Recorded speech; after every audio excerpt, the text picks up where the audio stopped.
O núcleo celular é a organela mais proeminente da célula eucariótica, um imenso reservatório de informação que cabe dentro de uma minúscula unidade de vida. Mas hoje não é dia de falar do núcleo, mas de algo ainda menor, pequenas proteínas nucleares que conseguem definir a forma de como os genes são expressados, e todo o processo de epigenético, as histonas. Sabemos que, embora as células sejam absolutamente pequenas, dentro delas cabem macromoléculas enormes, que vão desde proteínas até ácidos nucleicos, com milhares de monômeros. Mas como então as moléculas de DNA, que possuem em média 2 metros de comprimento, conseguem caber dentro do núcleo de microscópico? As histonas são proteínas geralmente encontradas no núcleo da célula, que na sua estrutura quaternária formam octâmeros, isto é, aglomerados de proteínas que possuem 8 subunidades. Esses octâmeros servem de base para que a molécula de DNA se enrole, aumentando seu estado de compactação, como um novelo de lã, o qual, mesmo que seja muito comprido, quando totalmente desenrolado, pode se condensar em uma pequena bolinha. DNAs mais condensados tendem a ser inativados, isto é, não conseguem codificar o RNA mensageiro que forma uma proteína. O DNA inativo é chamado de heterocromatina. É fácil identificar a heterocromatina no microscópio, porque, de tão condensada, ela se torna mais escura.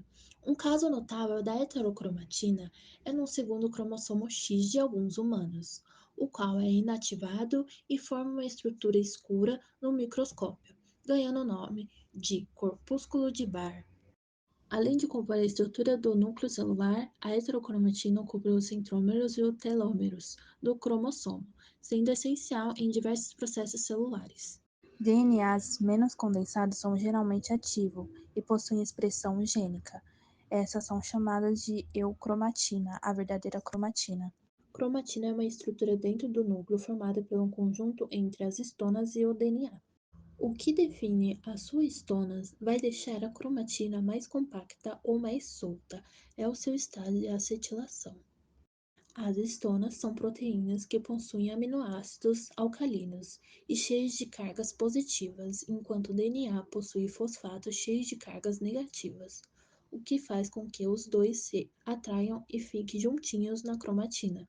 Entretanto, quando você coloca o acetil nas histonas, elas perdem essa afinidade com o DNA e acabam deixando a cromatina mais solta, isso é, menos condensada. Assim, quando as histonas estão acetiladas, elas ativam o DNA e deixam soltos e prontinhos para terem seus genes expressados. E quando não estão acetiladas, ficam tão juntinhos ao DNA que deixam elas inativos e impossível de terem expressão genética. A acetilação das histonas podem ser herdáveis, ou seja, transmissíveis aos seus descendentes, e podem ser modificadas pelo ambiente ao longo da vida de um organismo, já que tal processo é mantido pela ação de proteínas, as acetiltransferases e a desacetilases. A esse processo de regulação da expressão dos genes dá-se ao nome de epigenética, aquilo que está acima da genética. Exemplo da ação epigenética ocorre no próprio corpo humano, visto que as suas células somáticas quase sempre possuem o mesmo DNA. E, mesmo assim, as células humanas podem ser muito diferentes uma das outras. Além disso, gêmeos monozigóticos podem vir e se tornar muito diferentes ao longo da vida. E essa diferença pode possuir também explicação epigenética. Dentro da zoologia, são diversos os casos que demonstram a importância da epigenética, desde a diferenciação dos indivíduos de sociedades de insetos sociais até no desenvolvimento da paternogênese. Além disso, sabemos que há epimutações, isto é, alteração atípica na conjuntura da epigenética de um organismo, podem causar uma quantidade múltipla de doenças. Então, mesmo que seja um tema ainda recente na biologia, a epigenética é a função evolutiva das histonas. Representa uma descoberta que muda como entendemos os genes. Ainda é discutível o quanto esses processos impactam realmente no fenômeno da evolução.